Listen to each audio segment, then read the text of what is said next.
एक टॉपर और फेलियर में क्या फ़र्क होता है। आप में से 99% बच्चे यही कहेंगे कि माइंड का टॉपर बहुत ज़्यादा इंटेलिजेंट होता है, उनका माइंड बहुत ज़्यादा शार्प होता है, उनका आईक्यू लेवल बहुत हाई होता है। और वहीं फेलियर जो होता है वो बहुत ज़्यादा वीक होता है, उनका माइंड शार्प नहीं होता है, उनमें एबिलिटी नहीं होती है कुछ करने की। नहीं my dear students, this is not the fact. ये खेल माइंड का नहीं, मैनेजमेंट का है। इंटेलिजेंट का नहीं, स्ट्रैटेजी का है। क्योंकि कुछ बच्चे पूरे साल पढ़ के भी बहुत अच्छा स्कोर नहीं कर पाते और वहीं कुछ बच्चे लास्ट मोमेंट पे सही स्ट्रैटेजी के साथ बहुत अच्छा स्कोर कर पाते हैं। कभी सोचा आपने ऐसा क्यों होता है? स्ट्रैटेजी माय डियर, स्ट्रैटेजी ये स्ट्रैटेजी होती है जो आपको विनर और लूजर बनाती है। Hello everyone, my name is Sonia and I welcome you to my channel Sonia ma'am English and social. तो स्टार्ट करने से पहले आप लोग अगर चैनल पे नए हैं तो लाइक और सब्सक्राइब कर लीजिए और अपने फ्रेंड्स को भी शेयर कर देना ताकि आपके साथ साथ उनका भी भला हो। ये अच्छे से स्ट्रैटेजी उनको भी पता चले और उनके दिल से आपके लिए दुआ निकले। और दुआ की इस टाइम आपको कितनी जरूरत है ये आपसे बेटर कोई नहीं जानता। तो चलिए देखते हैं क्या है वो स्ट्रैटेजी, क्या है वो गेम प्लान जो आपके गेम को चेंज करने वाला है, आपके रिजल्ट को बूस्ट करने वाला है। तो चलिए देखते हैं। Step 1, summary videos. पहले आप समरी वीडियोस देखिए क्योंकि अब टाइम नहीं है डिटेल्स में जाने का। सारे चैप्टर्स की एटलीस्ट आपके माइंड में कंसेप्ट क्लियर होना चाहिए, मैसेज क्लियर होना चाहिए, मेन पॉइंट क्लियर होना चाहिए। तो पहले आप चैप्टर्स की वीडियोस देखें और वो वीडियोस आपको कब और कैसे और कितने दिन में कितने टाइम में देखनी है वो देखते हैं। फर्स्ट डे आप प्रोज की वीडियोस देखिए। हमारे पास क्या है, फर्स्ट फ्लाइट है। Prose means first flight, poetry means हमारे जो पोन्स है और सप्लीमेंट्री मीन्स जो हमारा फुटप्रिंट है। तो प्रोज में हमारे हैं 9 चैप्टर और पोएट्री में हमारे 10 चैप्टर और सप्लीमेंट्री में हमारे 9 चैप्टर। तो आप क्या कीजिएगा कि फर्स्ट डे पे आप प्रोज की सारी समरीज देखिएगा। समरी मैक्सिमम समरी 10 मिनट्स की होती है। तो 10 मिनट्स में आप 9 समरीज 10 मिनट्स की 9 समरीज आप 1 से 2 घंटे में इजीली देख सकते हैं। यानी एक दिन में 2 आवर्स में आप प्रोज की समरीज देखिएगा और नेक्स्ट डे पे आप पोएट्री की समरीज देखिएगा।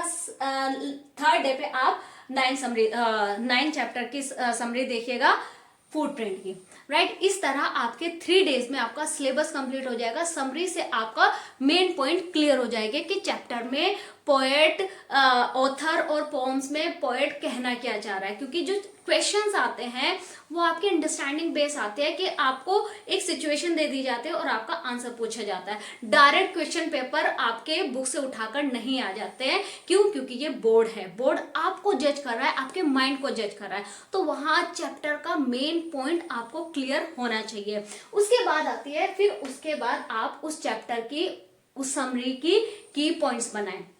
आप गूगल के पे भी सर्च कर सकते हो की points of the chapter a letter to God, like की points of the poem dust of snow.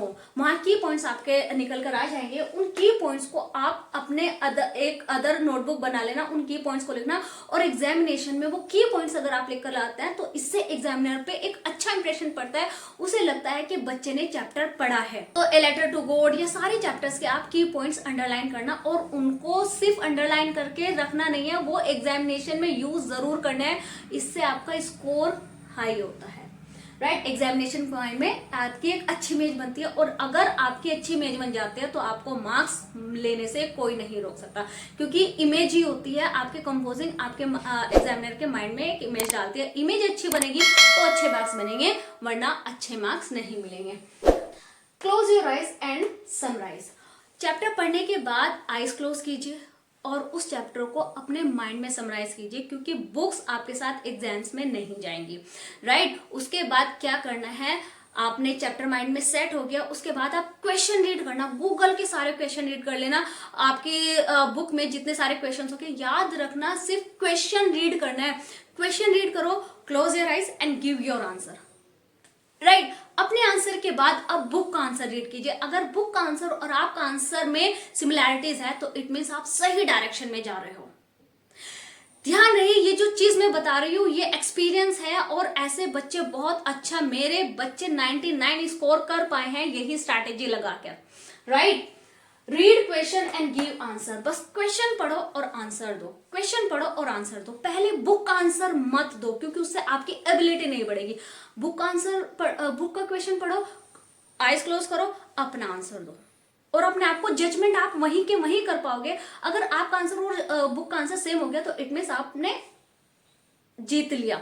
ठीक, उसके बाद नेक्स्ट स्टेप क्या आता है, फिर आप जब चैप्टर स्टडी कर लिए, कीवर्ड्स बना लिए, क्वेश्चन आंसर्स देख लिए, उसके बाद आता है PYQs। PYQs previous years questions, उनको स्टडी करना है।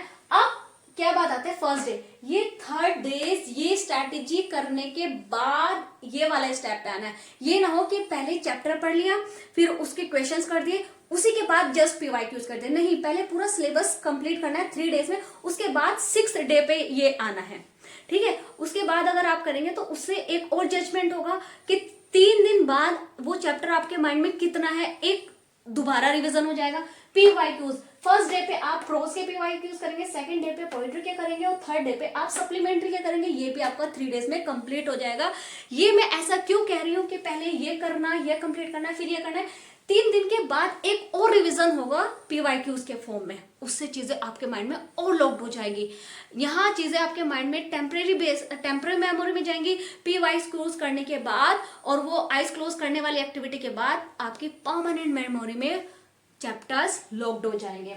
उसके बाद आता है थर्ड स्टेप। PYQs कितने इंपॉर्टेंट है, PYQ से एग्जामिनेशन का पैटर्न आपके माइंड में सेट होता है, और एग्जामिनेशन में जाके फिर चीजें आपको नई नहीं लगती है, क्योंकि फर्स्ट बोर्ड होता है और आप एग्जामिनेशन में जाके फंस जाते हैं, क्योंकि क्वेश्चन पेपर में क्वेश्चन का फॉर्मेशन चेंज कर देते हैं और आपको लगता है ये तो हमने पढ़ा ही नहीं, और वो क्वेश्चन आप छोड़ कर आ जाते हैं। नहीं, आंसर वही होता है जो आपने पढ़ा होता है, बस क्वेश्चन को थोड़ा घुमा फिरा कर दे देते हैं। और वहां अगर आपने PYQs स्टडी किए होंगे तो वो PYQs आपके दिमाग को बैलेंस रखेंगे कि हाँ ये वही आंसर है जो मैंने पढ़ा है, बस क्वेश्चन की फॉर्मेशन चेंज हो गई है। उसके बाद स्टेप 3 राइटिंग सेक्शन। अब फर्स्ट डे पे आप स्टडी करेंगे लेटर, और सेकेंड डे पे उसको कंपोज करेंगे। अब लेटर की how to write a letter, उसकी एक सेपरेट वीडियो बनी है, लिंक आपको डिस्क्रिप्शन में मिल जाएगा।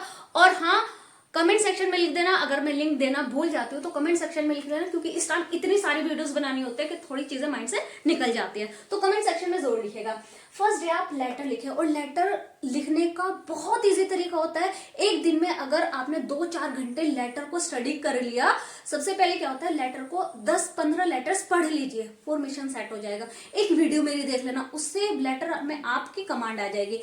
1 डे तो ये करना है, और सेकेंड डे में वो जो मैंने कुछ कॉमन लाइंस दी हुई है लेटर में, वो कॉमन लाइंस के हेल्प लेके आप फर्स्ट डे में स्टडी करना, वीडियोस देखना, और सेकंड डे में 10, 15, 20 जितने लेटर लिख सकते हो लिख लेना, उससे प्रैक्टिस हो जाएगी। और same is the case with the analytical paragraph के साथ भी ये करना है। आपको लिंक डिस्क्रिप्शन में मिल जाएगा, कमेंट सेक्शन में लिख दीजिएगा, अगर मैं ना दे पाई तो कमेंट सेक्शन में जरूर लिखिएगा।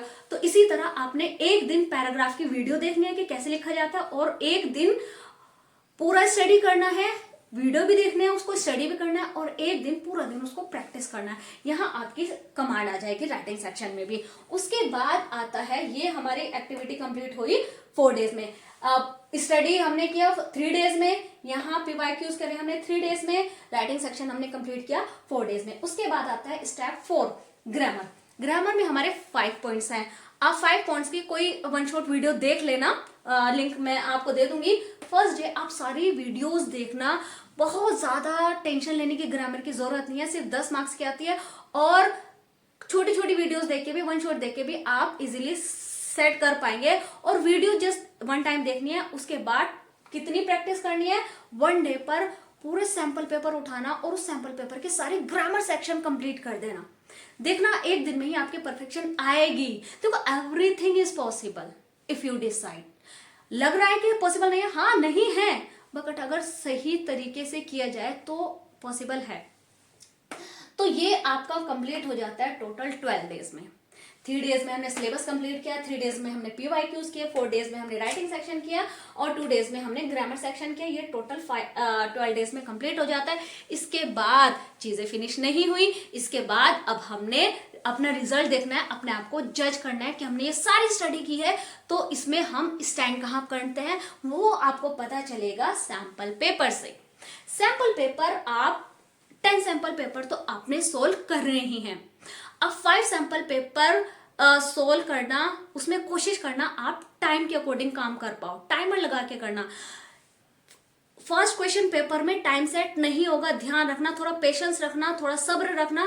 पहले क्वेश्चन पेपर में सेट नहीं होगा, दूसरे में सेट नहीं होगा, तीसरे में सेट नहीं होगा, लेकिन अगर एटलीस्ट मैं गारंटी देती हूँ, 100% गारंटी देती हूँ कि अगर 5 सैंपल पेपर आपने ट्राई कर लिए टाइम लिमिट में कंप्लीट करने की, तो 100% जब आप 6th क्वेश्चन पेपर अप्लाई करेंगे, अटेम्प्ट करेंगे, तो आप 6th क्वेश्चन पेपर से 10th क्वेश्चन पेपर तक विद टाइम लिमिट कंप्लीट कर पाएंगे। Time limit is the most important thing, क्योंकि बच्चे इतनी सारी स्टडी कर लेता है लेकिन वो टाइम सेट नहीं कर पाते, और अगर टाइम सेट नहीं होता है तो क्वेश्चन पेपर छूटता है और 100 मार्क्स तो भूल ही जाओ, राइट। और हाँ, वन मोर थिंग, कितनी भी स्ट्रैटेजी बता लो, कितना भी कुछ कर लो, डिपेंड करता है आपकी प्रैक्टिस पे। अगर ये चीजें आपने फॉलो नहीं की तो कुछ भी नहीं, राइट। फॉलो करेंगे तो काम चलेगा, सिर्फ रीडिंग करने से या वीडियो देखने से कुछ भी नहीं होगा। ये रीडिंग और ये वीडियो, ये स्ट्रैटेजीज आपके तब काम आएंगे तब आप इनको दिल से अप्लाई करोगे, इंप्लीमेंट करोगे, राइट। तो चलिए मिलते हैं हम अपने नेक्स्ट वीडियो में। Till then goodbye. Wait, कहाँ जा रहे हो, रुको 2 मिनट। ये जो ग्रामर की वीडियोस हैं, प्रोज की वीडियोस हैं, visit my channel, go through all my videos, जहां पर आपको चैप्टर की एक्सप्लेनेशन, समरी और पोएट्री में चैप्टर की explanation, central idea, message, poetic devices, rhyming scheme, सब कुछ डिटेल वाइज थोरोली एक्सप्लेन किया है। तो go through the video and get good marks, right. तो चलिए मिलते हैं हम अपने नेक्स्ट वीडियो में एक नए टॉपिक, एक नए स्ट्रैटेजी के साथ। Till then good bye.